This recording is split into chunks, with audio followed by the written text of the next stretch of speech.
चला चला संतजन करू देवासी भांडण, वेढा वेढा रे पंढरी, मोर्चे लावा भीमातिरी.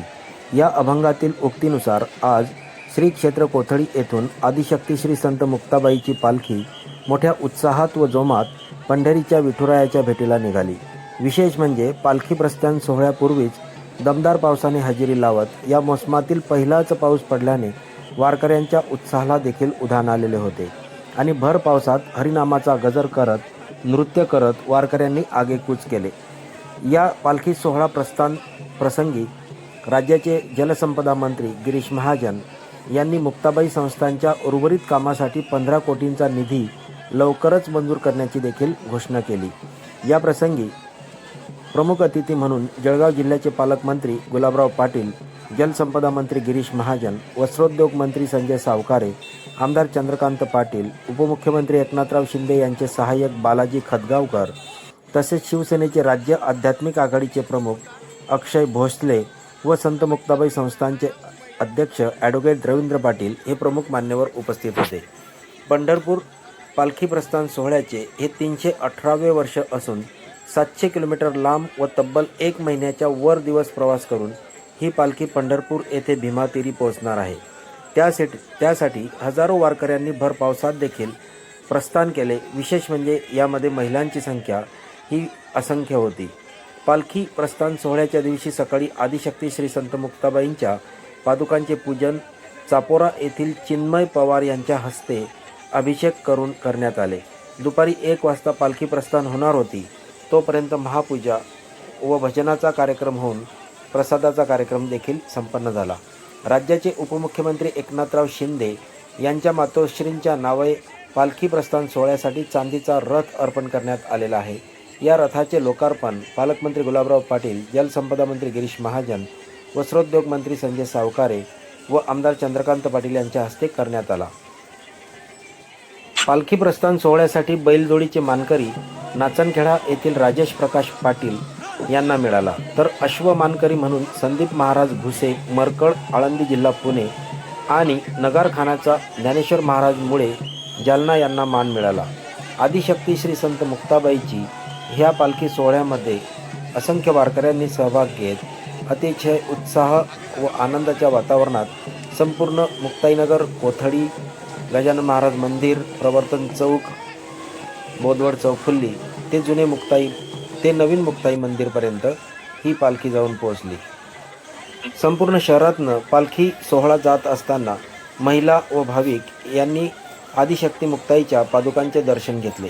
आदिशक्ती मुक्ताईच्या आशीर्वादाने पुनीत झालेल्या मुक्ताईनगरीला अतिशय आनंद व भक्तीचा सोहळा या. मित्रांनो नमस्कार. मुक्ताईनगर येथे आज आदिशक्ती श्री संत मुक्ताबाई च्या पालखी सोहळ्याचा प्रस्थान सोहळा हा आज आयोजित केलेला आहे आणि या सोहळ्याच्या दिवशी जर पाऊस आला तर मी संपूर्ण रिपोर्टिंग ही पाण्यात करेल अशी माझी प्रामाणिक इच्छा होती आणि आदिशक्ती मुक्ताईने म्हणा, निसर्गाने म्हणा, माझी इच्छा पूर्ण केली आणि आज मुक्ताईनगर शहराला अक्षरशः धो धो पावसाने झोडपून काढलं आणि पावसाने झोडपलेलं असलं तरीसुद्धा आनंद मात्र आज गगनात न मावण्यासारखा झालेला आहे.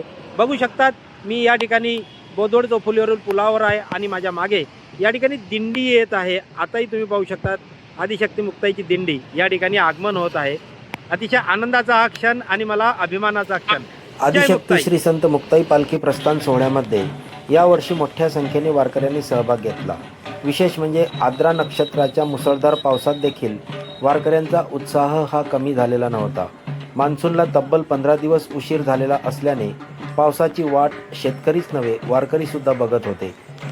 प्रस्थान सोहळ्याच्या निमित्तानेच पाऊस आल्याने अक्षरशः वारकऱ्यांनी नाचून आपला आनंद व्यक्त केला. या पालखी सोहळ्यासाठी महिलांचा सहभाग हा प्रामुख्याने अधिक असून यापूर्वी देहू व आळंदी येथे वारकरी हे पालखी प्रस्थान सोहळ्यासाठी जात असत. मात्र गेल्या काही वर्षांपासून सर्वात लांब अंतर असलेल्या आदिशक्ती श्री संत मुक्ताई पालखी सोहळ्यामध्ये महाराष्ट्रातील विदर्भ, मराठवाडा, खानदेश, मध्य प्रदेशातील ब्रहाणपूर, खंडवा येथील भाविक आणि वारकरी मोठ्या संख्येने उपस्थित राहत आहे. हे विशेष. दुपारी 1 वाजता निघणारी पालखी ही मुसळधार पावसामुळे तब्बल 2 तास उशिरा श्री क्षेत्र कोथळी येथील जुन्या मुक्ताबाई मंदिरावरून प्रस्थान झाली. कोथळी गावामार्गे गजानन महाराज मंदिर, प्रवर्तन चौक, नवीन बसस्थानक ते बोदवड चौफुली व नवीन मुक्ताबाई मंदिरापर्यंत हा पालखी सोहळा अतिशय आनंदात सुरू होता. विशेष म्हणजे संपूर्ण दिवसभर पाऊस पडत असल्याने पालखी जुन्या मुक्ताबाई मंदिरातून नवीन मुक्ताबाई मंदिरात पोहोचेल तोपर्यंत पाऊस हा धो-धो पडत होता आणि भर पावसात देखील वारकऱ्यांच्या उत्साहाला मात्र उधाण आलेले दिसून आले. टाळ मृदुंगाच्या गजरात व आदिशक्ती मुक्ताई तसेच विठोबारायाच्या नामस्मरणात व नामस्मरण गजरामध्ये संपूर्ण मुक्ताईनगर शहर हे दुमदुमून गेले. मुक्ताबाईचा आशीर्वाद मिळावा म्हणून महाप्रसादाचे देखील या प्रसंगी वाटप करण्यात आले. नवीन मुक्ताबाई मंदिरात सातोड येथील भाऊराव पाटील व शशराव पाटील यांच्यातर्फे महाप्रसादाचे वाटप करण्यात आले, तर जुने मुक्ताबाई मंदिरामध्ये चापोरा येथील चिन्मय पवार यांच्यातर्फे महाप्रसाद देण्यात आला. विश्वस्त पंजाबराव पाटील, श्रीकृष्ण पुंडकर, शंकरराव संभारे, राजेंद्र पाटील, जयंतराव पवार यांचे या सोहळ्यासाठी विशेष सहकार्य लाभले. या प्रसंगी मी काही वारकऱ्यांचे म्हणणे ऐकले.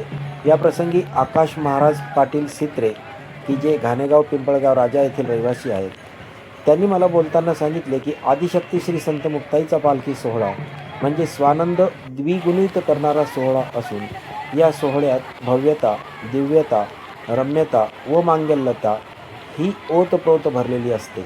मजल दरमजल करत आदिशक्ती ही विठुरायाच्या भेटीसाठी पंढरपूर येथे जात असल्याने मनात अतिशय भक्तिमय भाव निर्माण होऊन पालखी सोहळा प्रमुख रवींद्र हरणे महाराज यांच्यासोबत चालण्याचा आनंद म्हणजे जणू काही माऊलींसोबत चालण्याचा आनंद मिळतो.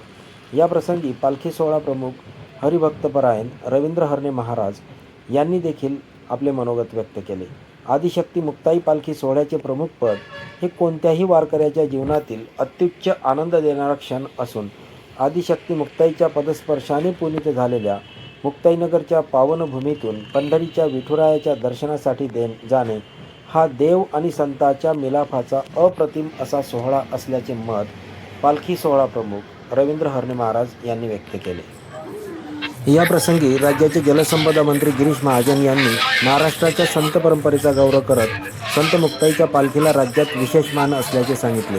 राज्य शासनाने देवस्थानाच्या विकासासाठी निधीत मोठी वाढ केली असून उर्वरित 15 कोटी रुपयांचा निधी राज्याचे मुख्यमंत्री आणि उपमुख्यमंत्री यांच्याशी चर्चा करून लवकरच मंजूर केले जातील व कुठलाही निधी कमी पडू दिला जाणार नाही असे उद्गार काढले.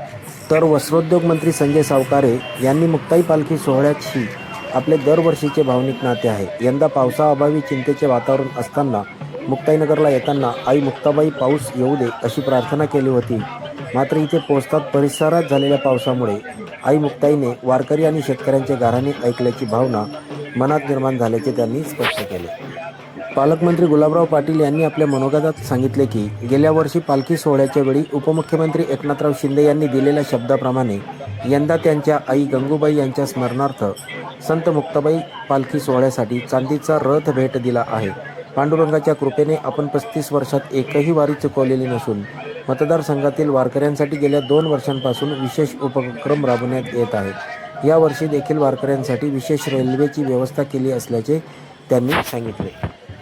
मुक्ताईनगरचे आमदार चंद्रकांत पाटील यांनी सर्व मान्यवरांचे याप्रसंगी आभार मानले आणि संत मुक्ताई मंदिर हे लाखो भाविकांच्या श्रद्धेचे केंद्र असून तीर्थक्षेत्राच्या विकासासाठी आपण सातत्याने प्रयत्नशील आहोत.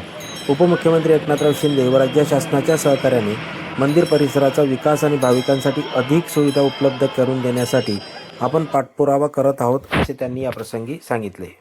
मुक्तपणे मुक्त, श्रेष्ठपणे श्रेष्ठ, सर्वत्र वरिष्ठ आदिशक्ती अशा अभंगाप्रमाणे आदिशक्ती मुक्ताई ही सर्वांना आशीर्वाद देणारी अशी एक महान संत असून आदिशक्ती विठुरायाच्या भेटीला निघाली. संपूर्ण पालखी प्रस्थान सोहळ्याचे प्रक्षेपण करण्याचा वाडेकर्स इन्फो न्यूजचा हा परिपूर्ण प्रयत्न आहे. हा व्हिडिओ आपल्याला कसा वाटला या कमेंट बॉक्स खाली नक्कीच लिहायला विसरू नका.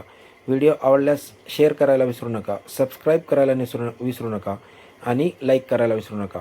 धन्यवाद. जय हिंद, जय महाराष्ट्र, जय मुक्ताबाई.